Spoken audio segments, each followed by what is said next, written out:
Wu Sao employs either your palm or edge of the hand to block.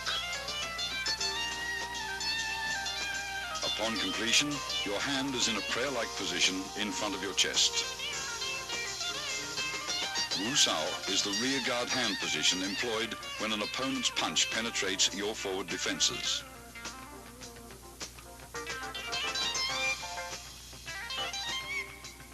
It is employed either to block outward with the hand's edge or inward with the palm.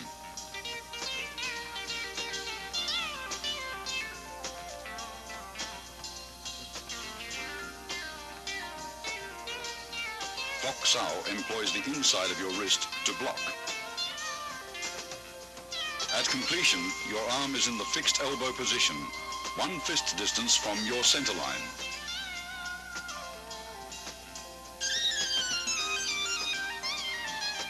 Bok Sao is important in sticking hands practice.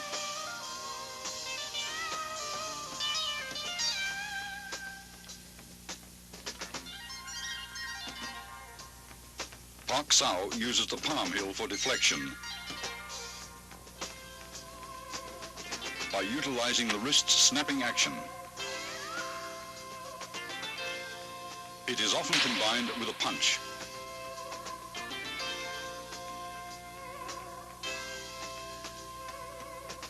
Jam Sao is an oblique downward chopping motion that employs the hand edge or forearm to block.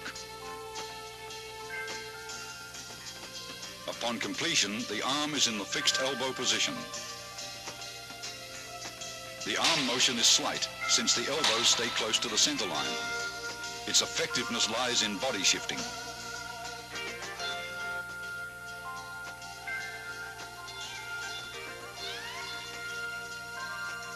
Gan Sao employs the forearm to block low-level and groin attacks by combining both the hinge action of your elbow and body shifting.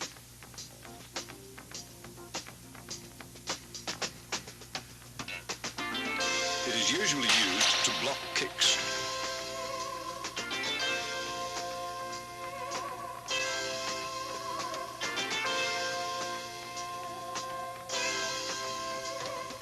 Bong Sao is unusual, since it deviates from the fixed elbow position. It is performed by a rolling motion of the forearm, which is the blocking surface. Coordination with torso rotation is important in Bong Sao.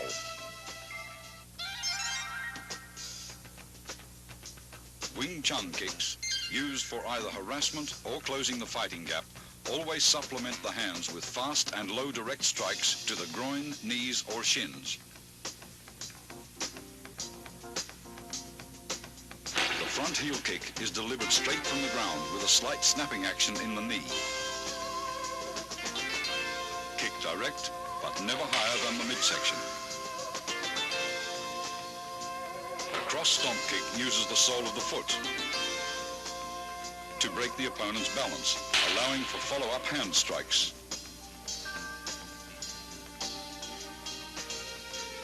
The low side kick is for stomping down with the heel or sole of the foot. Master Wong employs a side kick to his opponent's inner thigh as a harassment.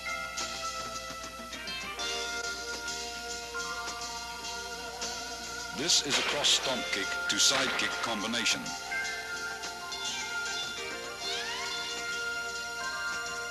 As the opponent evades the stomp kick, Master Wong follows up with a side kick to the midsection.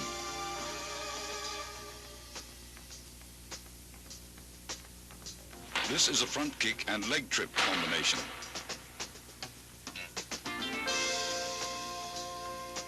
After his front kick is blocked, Master Wong follows the blocking force and uses his leg to trip the opponent.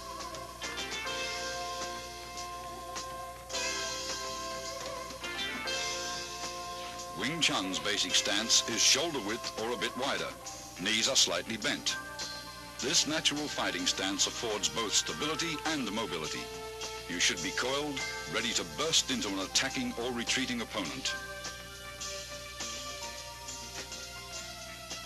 Advances and withdrawals are performed by a short shuffling motion of the feet, somewhat like the Western fencing shuffle, where you remain in the same stance throughout.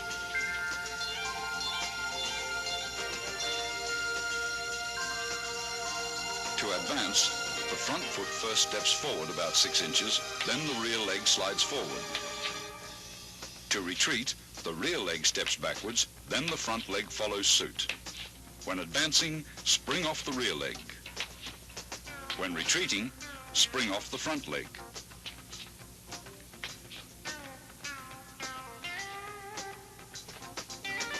Circle stepping differs from the shuffle in that you actually alternate between left and right stances.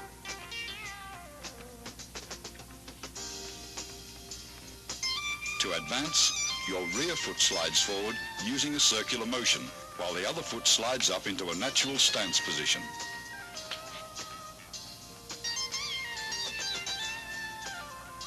Circle stepping is used for cutting off or pressing an opponent who has great mobility.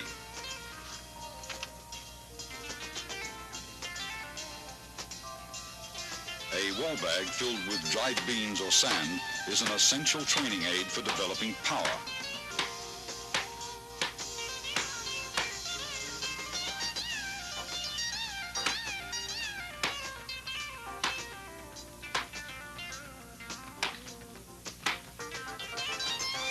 Striking with the fist or palms gives one a feeling of penetration and toughens the skin and bones. Train slowly and gradually.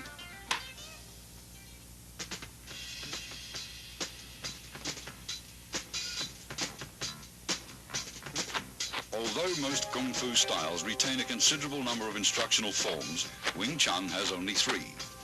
Contained within these 3 forms, however, is the entire scope of the style's theoretical and technical knowledge.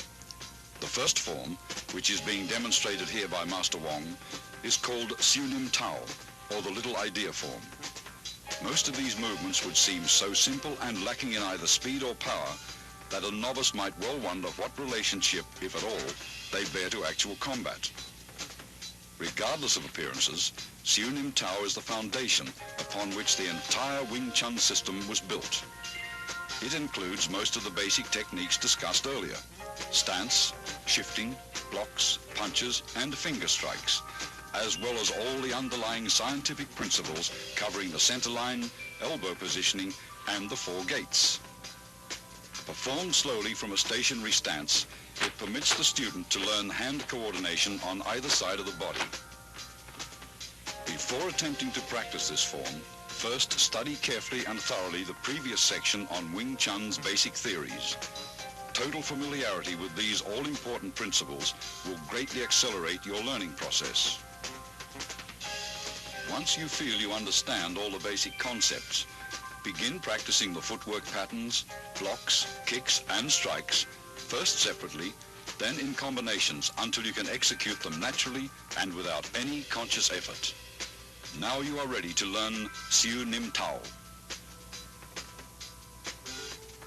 To perform Siu Nim Tao correctly, you should practice a few movements at a time over and over until you feel comfortable with each motion.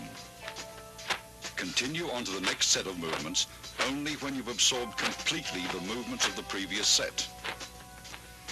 After having learned all the movements and in order to test your ability, try to run through the entire form in unison with Master Wong. If you succeed in accomplishing this without any hesitations or stops, proceed to the following sections on form applications. Remember, when practicing techniques with a partner, be careful not to injure him or her. Always exercise control. Once you've mastered the basic theories, basic techniques, Siu Nim Tao, and its applications, you're ready to advance to the next stage, or Chi Sao.